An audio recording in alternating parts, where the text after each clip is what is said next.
Ahoj, já jsem Eliška a na tomhle kanále pomáhám cizincům učit se česky. A dneska mám pro vás 3 tipy na to, jak můžete trénovat nebo cvičit svoji českou výslovnost tak, aby to bylo efektivní. Tak, jdeme na to. A ještě než začneme, tak mám pro vás rychlou informaci. Pokud se zajímáte o českou výslovnost a chcete ji trénovat, ale nevíte kde a jak, tak se určitě podívejte na můj online kurz české výslovnosti. Já vám dám do popisku link a doufám, že se tam brzo uvidíme. Tip číslo 1. Soustřeďte se na výslovnost už od začátku. Mám pocit, že když se začínáme učit cizí jazyk, tak jsme často nadšení a chceme hnedka začít a začneme se učit slovíčka a gramatiku a výrazy. A na výslovnost někdy tak trochu zapomeneme. Možná si říkáme, že výslovnost přijde automaticky, že se ji naučíme nebo naposloucháme nějak automaticky. A nebo si říkáme, že na výslovnost se podíváme až potom, až budeme lépe mluvit, až budeme lépe rozumět, tak potom někdy v budoucnu začneme trénovat i výslovnost. Ale dobrá výslovnost bohužel sama nepřijde. A pokud se na ní nesoustředíme, tak začneme automaticky aplikovat výslovnost nebo pravidla výslovnosti, která známe ze svého mateřského jazyka. Začneme vyslovovat s chybami, ty chyby pořád opakujeme, zautomatizujeme si je a potom máme velký problém se jich zbavit. Já jsem tuhle chybu udělala ve všech svých cizích jazycích. V angličtině, v němčině i ve španělštině.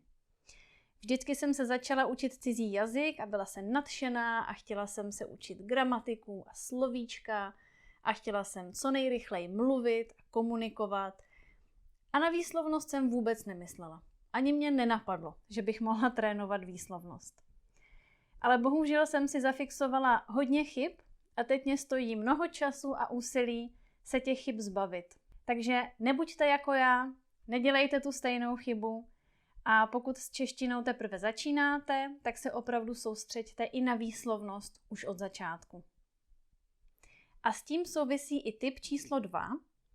Začněte poslechem, ne textem.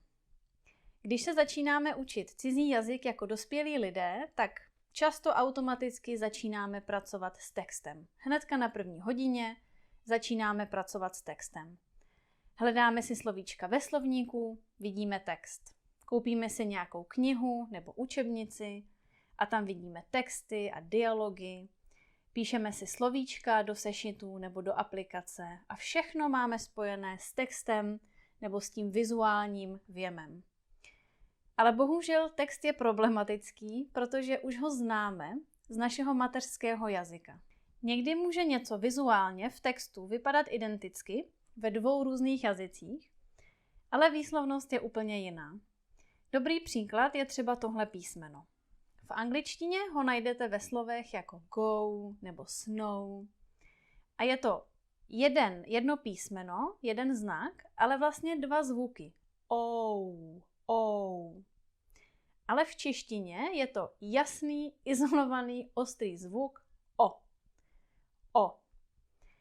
A pokud se učíte výslovnost přes text nebo s pomocí textu, a vidíte napsaná slova, jako třeba tohle nebo tohle v češtině, tak váš mozek automaticky aplikuje to, co už zná z angličtiny a řekne si, to je jako go, show, snow, tak myslím, že se to vyslovuje tou nebo pou. Jenže česky říkáme to a po. Takže vidíte, že v textu to vypadá úplně stejně, ale výslovnost je úplně jiná. Další příklad je třeba tohle písmeno v němčině. V němčině se vokály často redukují a třeba tohle slovo nepřečteme jako geben, ale geben. Nebo tohle slovo nepřečteme jako ebene, ale ebene. A pokud potom v češtině vidíme třeba tohle slovo, tak automaticky, protože se díváme na ten text, máme tu vizuální oporu, tak automaticky aplikujeme to pravidlo z němčiny a řekneme si, to je jedem. Jenomže česky musíme říct jedeme. Jedeme. Takže zase vidíte, že vizuálně je to identické, ale výslovnost je úplně jiná. A proto si myslím, že úplně nejlepší je začít trénovat výslovnost jenom poslechem. Když jenom posloucháte, když nemáte žádnou referenci v textu, nevidíte text, tak opravdu musíte dobře poslouchat a identifikovat malé rozdíly, třeba jako d, j nebo s, c.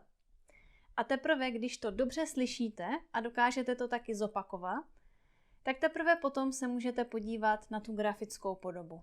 Můžete se podívat na to, jak se to píše. Ale na začátku si myslím, že úplně nejlepší je pracovat jenom s poslechem a s imitací, s opakováním. A můj třetí a poslední tip je, mějte zpětnou vazbu. Pokud trénujete a cvičíte českou výslovnost sami, poproste nějakého rodilého mluvčího, aby vám dával zpětnou vazbu. Protože pokud trénujeme sami, tak si často myslíme, že vyslovujeme správně, že je všechno v pořádku, ale ne vždycky to tak je. A roli tady zase hraje náš mateřský jazyk, který ovlivňuje to, jak svoji vlastní výslovnost v cizím jazyce vnímáme a jak ji slyšíme. Náš rodný jazyk je takový filtr, přes který si filtrujeme to, jak mluvíme v cizím jazyce. Takže určitě poproste nějakého rodilého mluvčího, aby vás poslouchal a aby vám říkal, kde ještě děláte chyby nebo co ještě můžete vylepšit. A pokud nemáte nikoho, kdo by vám mohl pomoct, tak skvělá technika je pracovat s nahrávkami, takže si vemte mobil a nahrajte se.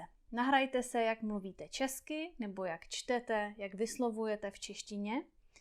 A potom si poslechněte originál a svoji nahrávku a poslouchejte a porovnávejte a hledejte rozdíly. A soustřeďte se opravdu na malé detaily. Opravdu vyslovuju s nebo c. Opravdu vyslovuju d a nebo d.